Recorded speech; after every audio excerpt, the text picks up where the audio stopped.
뭐니가 뭐니 권순우 기자입니다. 오늘 제가 소개해드릴 주제는 생체 인식 기능이 담긴 자동화기기입니다.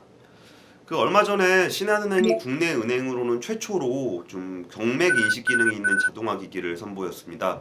저도 얼마 전에 신한은행 본점에 가서 정맥 인식 기능이 가진 자동화기기를 한번 써봤는데요.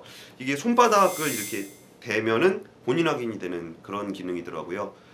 처음에 이제 정맥을 등록하고 하는 과정이 조금 복잡할 것 같았는데 막상 가보니까 화상으로 상담원 연결이 되더라고요. 그래서 상담원이 전화로 소개를 해주고 그 설명대로 하니까 그렇게 어렵진 않았습니다. 이제 앞으로 저는 신한은행 현금카드를 굳이 가지고 다니지 않아도 키오스크 자동화 기기를 이용해서 좀 이용을 할 수 있게 될 것으로 보입니다. 그리고 앞으로 이제 기업은행이 먼저 출시를 했어요. 눈동자를 가지고 본인 확인을 하는 홍채 인식 기능 자동화 기기를 출시를 했고요. 우리은행 같은 경우도 이제 홍채 인식 기능을 탑재를 한다 그러고 하나은행 같은 경우는 지문 인식을 쓴다 그러대요. 근데 얘기 들어보니까 정맥 인식 기능이 약 한 3천만 원 정도로 굉장히 비싸대요. 근데 홍채는 다양한 장비들이 있어서 적게는 수십만 원대에도 장비가 있어서 은행별로 좀 선택하는 방식이 좀 다르다고 하네요. 카드를 들고 다니는 주요한 이유 중에 하나가 이제 본인 확인 기능이거든요. 이 카드를 가지고 있는 사람이 본인이다. 그러니까 예를 들어서 제가 그 카드를 잃어버렸다. 그리고 다른 사람이 그 카드를 주워서 썼다. 그러면은 그 카드를 가지고 있는 거에 대한 책임은 저한테 있는 거기 때문에 그 카드를 썼을 때 금융회사가 책임을 안 지게 됩니다. 그래서 이제 근데 정맥이라든지 홍채 같은 경우는 다른 사람이 쓸 수는 없잖아요. 제 정맥은 제 정맥이고 제 눈동자는 제 눈동자니까. 그러니까 앞으로 이제 카드 분실에 따른 위험은 많이 사라질 것 같습니다. 그런데 이렇게 핀테크 기술이 발전하는 게 항상 좋기만 할까요? 조금 의문이 들었던 게 카드 같은 경우는 잃어버리면 제가 분실 신고를 하면 바로 그걸 못 쓰게 되잖아요. 그리고 비밀번호 같은 경우도 제가 변경을 하면 그 비밀번호가 유출이 돼도 이제 위험이 없어지게 됩니다. 근데 생체 정보 같은 경우는 제 눈동자 정보라든지 정맥 정보를 유출이 되고 나면 제가 바꿀 수가 없잖아요. 이거를 제가 눈동자를 바꾸거나 정맥을 바꾸지 않는 이상은 불가능한 일이겠죠.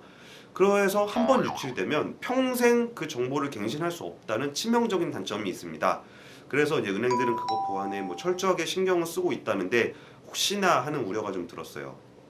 그리고 본인이라고 하더라도 통장을 개설하는 본인이라고 하더라도 보이스피싱범한테 속아서 대포 통장을 개설할 수도 있잖아요.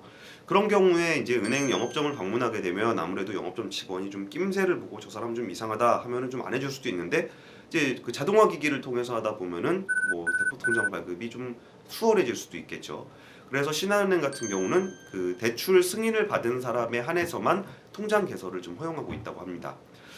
그리고 좀 더 저는 좀 하나 아이러니했던 거 중에 하나는 왜 영업점 앞에다가 무인 자동화 기기를 설치를 했을까? 영업점 없이도 영업 직원 없이도 사용할 수 있게 하려고 자동화 기기를 만든 건데 영업점 앞에다 떡하니 그걸 갖다 놨더라고요. 그러면 거기 와서 잘 모르는 거 이렇게 눌러가면서 할 거냐, 막 정맥 찍고 이러면서 할 거냐, 아니면 가서 번호표 뺏고 영업 직원한테 해달라고 할 거냐 하면 저 같으면은 영업점 직원한테 해달라 그러겠어요. 그런 부분이 아직은 이제 은행들이 이런 무인 점포, 비대면 채널에 대한 아직 자신감이 좀 없어서 그런가가 아닌가라는 생각이 좀 많이 들었습니다. 어쨌든 나중에는 은행 점포가 아닌 인터넷 전문은행으로 출사표를 내밀었던 K뱅크 같은 경우는 공중전화 박스에다가 자동화 기기를 설치를 한다 그러죠. 그리고 편의점에서도 이용할 수 있게 한다 그러고 그렇게 핀테크 기술은 하나하나 좀 우리의 어떤 금융생활, 금융 경험을 바꿔가고 있는 것 같습니다. 그리고 그런 어떤 편리함으로 생기는 보안의 문제는 좀 더 철저하게 챙길 필요가 있는 것 같습니다. 지금까지 경제금융부의 권순우 기자였습니다.